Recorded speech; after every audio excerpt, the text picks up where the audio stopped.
The Design Challenge is something that we started primarily to try to get more young designers interested in the area of longevity.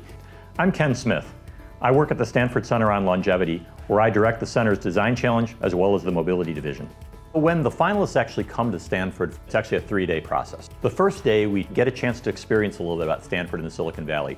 So this year, we worked with a group called the Longevity Explorers, and we built a workshop around the question of what is different about designing for an 85-year-old than a 25-year-old. We then followed that with a tour of Stanford from a designer's perspective. So we talked about some of the art that exists on campus, the architecture, the design thinking process, and how that was generated at Stanford. And I ended up at the D School where we talked about that. Afternoon, we got on a bus and we went over to IDEO, with the world's leading design consulting firm.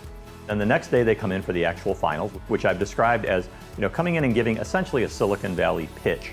7 minutes to present their designs, 5 minutes for questions from the judges, all very strictly controlled so that they learn how to get their ideas across concisely. We match the retirees to busy dog owners to help them walk their dog. Grow and Gather is a garden station that's a versatile and mobile garden station. 7 Bridges, an intergenerational community centered around activities of daily living. Posture Master. 40% of the scoring is around the impact for the design. How much change could it potentially make in the world? 30% is around originality. 20% is feasibility.